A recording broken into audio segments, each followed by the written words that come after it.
So this is Marty with Marty's Diesel, and today I'm going to show you guys how to address your IPR pigtail when installing your Marty's Diesel E-Fuel system. Let me get it switched around here. So you see this plug right here? It should be a six cavity plug where one of them is not used, and you've got 5 wires on the back side.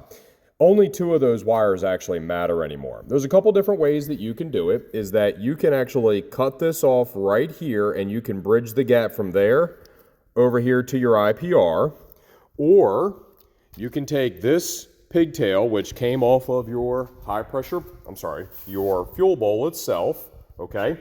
And you're going to find the 2 wires that go to the IPR pigtail itself. I already cut the IPR pigtail off anyway because I'm no longer going to be using it because it was in really, really bad shape. So I have a new one. Here is the new one. This is the one that we would send out with your kit if you asked for it. It is an Alliant Power pigtail, and it's really, really high quality. And what we're actually doing from here on out is anybody that buys an IPR pigtail at the same time, they're actually also going to get 2 of those butt connectors that are the correct size, as well as heat shrink that's the right size. And what you're going to do is, shorten up the wire if you put the pigtail on, or you're going to shorten up this wire and then reuse your original pigtail. And that way you can get it plugged into your IPR. In this case, what I'm actually going to do is I'm going to trim the wires right about there. That way I maintain this 6 cavity plug. And I'm going to trim all the wires, and then I'll put a little bit of like heat shrink or liquid electrical tape on the wires that I don't use. And that way no corrosion can make its way back through the plug, back through the engine harness or anything like that. And all of these extra wires are no longer needed. So what I'm going to do is work on getting this wiring harness modified, and I'll resume this video. Just give me a couple minutes. All right, so I'm upstairs, and as you can see here, I've eliminated the majority of the harness, and this is the old pigtail. You will see that this old pigtail is in poor shape. I would absolutely not recommend reusing this pigtail. I'm also really not fond of these plastic tabs. But anyway, whenever you're looking at this 6 cavity plug, you'll notice that the top 2 here, or I should say the 2 that are on this side, those are going to be the ones that you are going to need to graft the new IPR pigtail onto.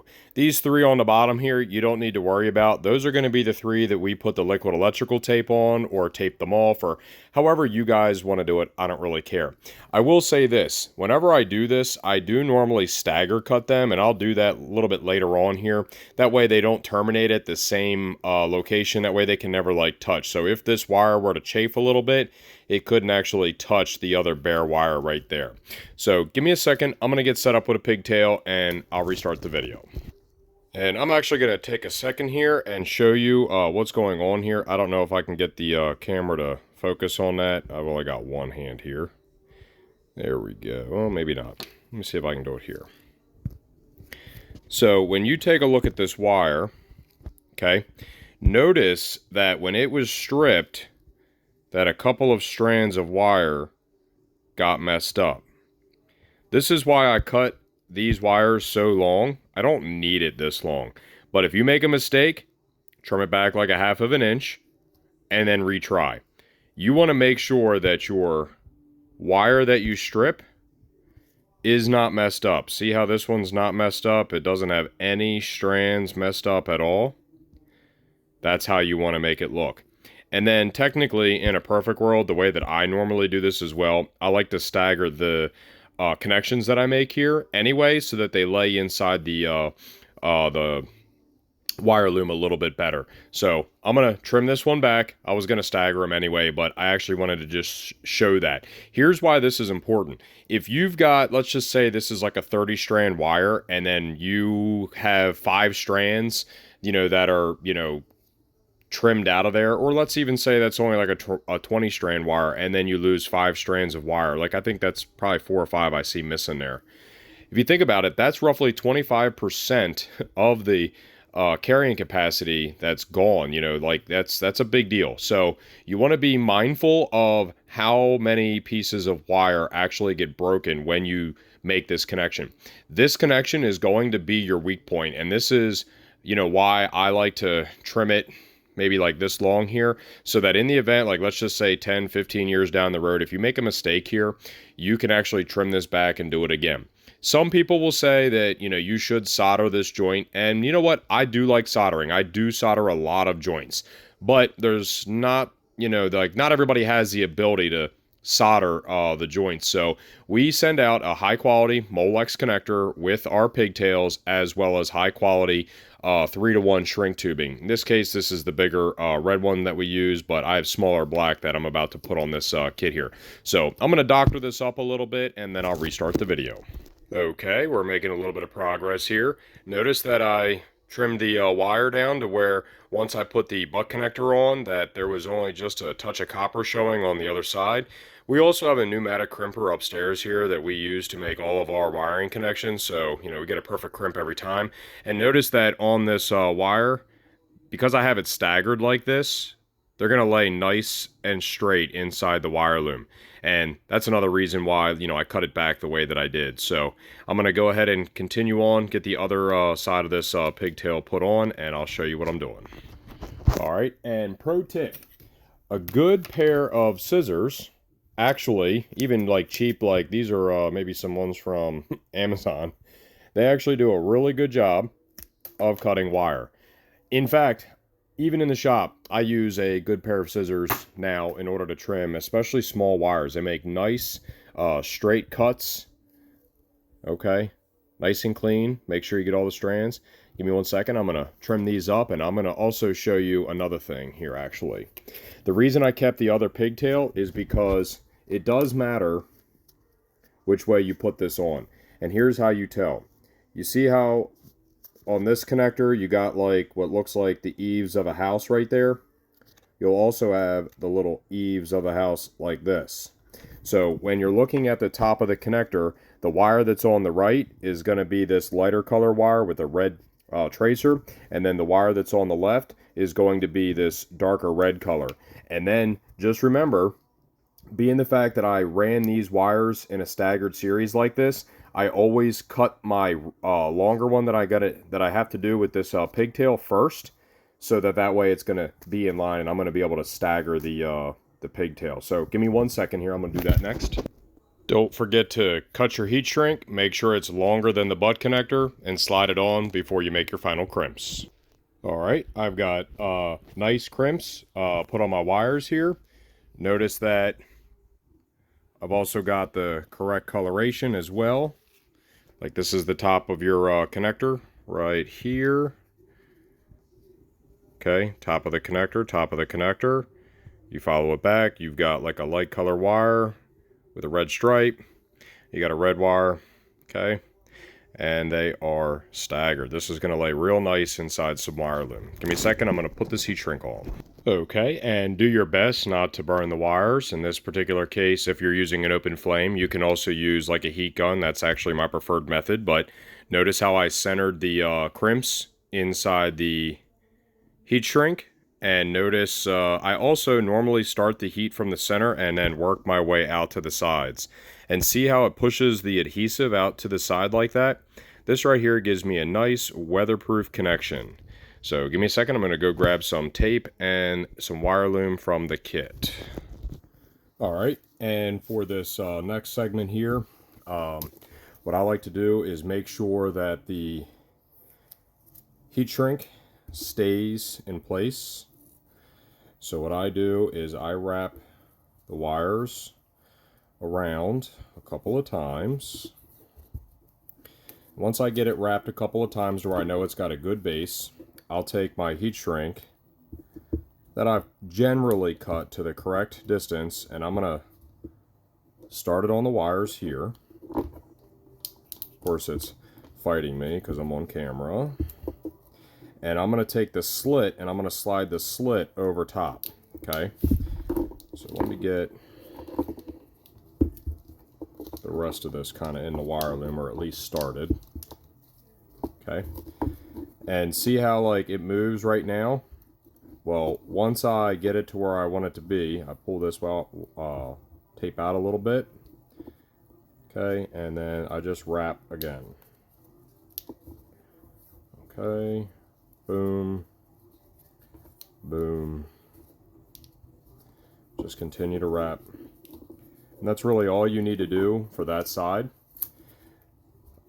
Not required. You can absolutely pull the electrical tape if you wish, but I prefer to cut it because I don't want to smash the wire loom down on this connector. And you see how this wire loom is like literally at the very end of this pigtail? That's how I like to see it. Now I'm going to follow this wire all the way to the other side, and I'm going to kind of measure out like where it needs to be cut, and I'm going to accordion the wire loom a little bit so that when I stick it on, it's going to actually like push. And you can do the same procedure down here where like you tape the wire and then you tape around this. But usually on these really short runs like this, all I'll do is I'll actually just put a little bit of electrical tape around the perimeter of the wire loom. And that's just because I don't need to control this from moving on this side. I just need to make sure that the wires stay on the inside. So here we go. I'm going to accordion this a little bit. I got a pretty good idea of where it needs to be cut. Once again, I'm using just a nice pair of scissors. And then on it goes, okay? And then if you would like, you can kind of come back in. And this is a little bit difficult to do with gloves on, but this particular wiring harness was a little bit oily, as is pretty much everything when you're working on a 7.3. No big deal. And remember, this plug is not going to be like in the danger zone of like anything that's like hot or anything like that, you know, this end. And this one really isn't either, but this one, for whatever reason, this end always takes the beating. So I like to do everything I can to protect this end. So now that I have this done, I'm going to get set up to do these wires. Give me 1 second. Alright, so you could take what's left over of the heat shrink that we send out in the kit for the IPR Pigtail, if you add that onto your kit, and you can just cover the end and then heat shrink it down. That would work just fine. You have enough heat shrink in order to do that, okay? And that would cover these ends just fine. However, if you don't want to do that, I've got another option, and my option is liquid electrical tape. Not everybody has this, but this might be something that you choose to buy before you get your kit. And all I'm going to do is put them down like this and just kind of paint over top of them, okay? This liquid electrical tape that I'm using is already kind of goopy because it's on its last leg. No big deal. I'll just go ahead and get them all painted up. And they'll be hard in about, I don't know, 5 or 10 minutes. So go grab yourself a drink, go grab yourself a sandwich, let those things cure. Here's another option for you, and this is actually probably the one that most guys that get this IPR Pigtail should probably do. You typically are left over with about 1 inch of heat shrink. You can slide that over top of all of the wires, like so. And then just kind of come in and do your little heat shrink over top of them, okay?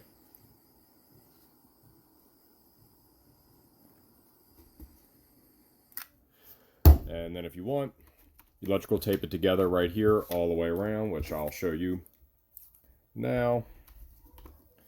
And the goal here is I want to make this plug look as nice and neat as possible, but at the same time, I also want to make sure that the water or oil or, you know, diesel fuel, anything that you might encounter in the valley of your truck can't get in. Okay, and that right there is going to be the completed pigtail for the IPR. Now all that's left to do is go down to your truck and install it. So now we're down back at the truck, and as you can see, you got 5 cavities still on this side. You can clean this guy up a little bit if you'd like, but you'll also notice that there's only one way this plug can go in. So see how you got like, almost looks like a little mushroom house inside of there? You're going to go ahead and slide that back together. Make sure that blue cable seal is still there. It has to be there, okay? And now that that's connected right there, you just take this bail, make sure that the bail is open on your IPR Pigtail, make sure that little cable seal is there, and then you just slide this in. And once it slides in, flip the bail right over. Okay, actually went a little too far on that one. It's hard to do sometimes with just one hand, so give me a second. There we go.